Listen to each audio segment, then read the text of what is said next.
So we're dry here. We have kind of a roadmap of where we want to paint.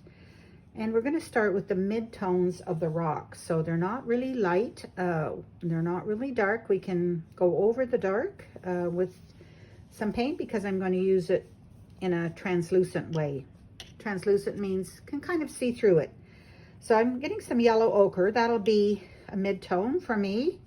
And I'm going to add a little bit of a darker, brighter color here. And then I might go for some nice warm colors. I can add a bit of red. We want warmth here, so red. And if it gets too red, we'll add a touch of green just to dampen it off. So we have a nice set of values here to paint with. So if I don't want to get this red, like I just got here in my paint, I just wipe it off rather than using water. So I'm going to use some yellow ochre here as my mid-tone.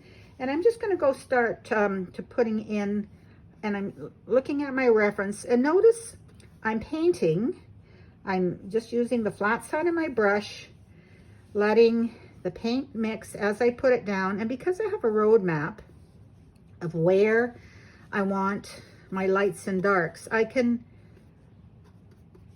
put the paint pretty well wherever I like, where I see there's a bit of light coming through. So I think I want this part here to be nice and bright and yellow. The thicker I'm putting the paint on, the less you see underneath. However, the paint will remain somewhat translucent all the way through because that's the character of acrylics. So here we go. I'm going to go there, and notice I put a light source here. That's where the sun is. So this side is going to be more lit. And of course, when I'm finished, I will put highlights, definitely put highlights there. Again, just to remind myself later, I will be wanting some whatever's up there. I'm going to want to reflect in the water. And I'm mirroring it, but also making it very simple. I'm going to go back in with some brighter color here and there.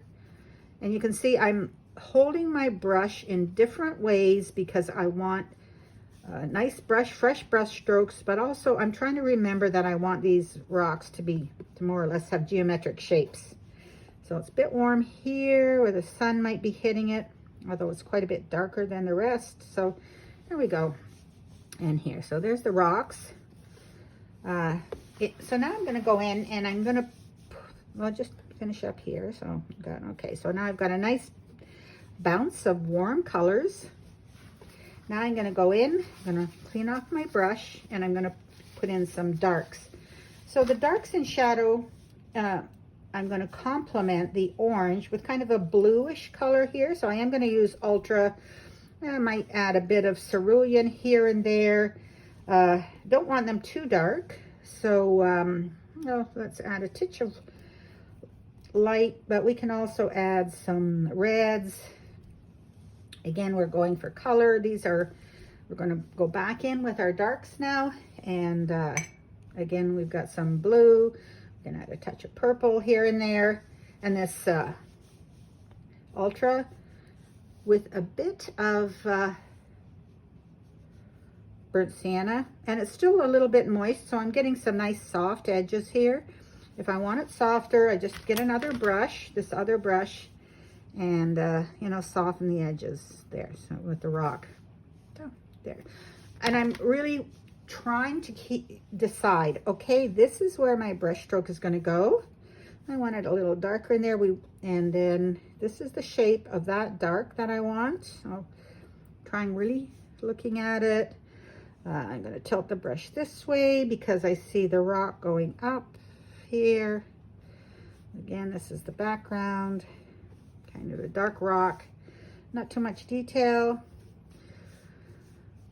Then here we're going to have this dark come right up into this rock. Again, I'm using enough paint to make sure I'm covering things, but not so much that it's too thick at this point. Can add much more thickness later once I'm sure of where I want things. And again, reflections, notice this is quite dark here and then dark against that rock. Nice horizontal reflections, there we go. And then over here, We got some interesting stuff happening, and I'm trying to remember to vary the shape of each rock edge to keep it interesting. So I'll go in with a little more blue. Yeah, a bit. I love that purple. You probably remember that. A bit of red. So I'm just playing with the color, really paying attention to where the darks and lights are. There we go. In here, coming up a bit, and then here it's coming down. So again, just playing with it. I do want to define this rock, and the way I can do that is by having the dark against it in there. You can start to see some of the color shining through that I'm putting in. Doesn't matter what color. I am using dark values, and that's what I want. So I'm going to go in and say, yep, I decided, and that's half the trick of painting, is deciding I wanted dark in there. And again, notice I'm turning my brush, continue to use the big brush just to see and say where the darks and lights are. Here's a bit of the rock coming out again. Switches there. And got some reflection going on here. There we go. Now I'm going to come in and here, oh yeah, make this just watching, nice and dark there, and I want that to be a mid-tone in here to contrast. There we go. And then here, so now what I'm going to do, it's still nice, quite wet, and I do like where my lights and darks are. Again, notice I want to show that water edge as being straight out. There we go. So I'm going to use my palette knife now. I could use a brush too, just to scrape back some of that. It gives a nice kind of rocky texture. And then I can see some detail in the rock here. It's coming back there, kind of pointing up toward that tree. There we go. Now here, coming around. So I'm keeping my lights and darks, but just moving the paint a bit to try to get some rocky texture, not disturbing my lines where I want my lights and darks to be. Just scraping a little bit right up to the edge, and here, just playing, scraping away. A bit dry there. There. So I think maybe we'll pull that back a little bit. You see a little more light coming in there. So just keep playing with it. And as you see with your, I really like these lines that are going to be pointing out to that tree. I don't mind if I have some scrape marks, of course, because that's what I see. So I'm scraping back this rock. I really want it to be up front. There we go, scraping up and around, just with defining where those rocks are.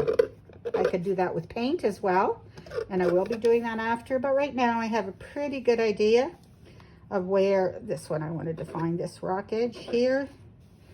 And this one here, it's again the light against the dark.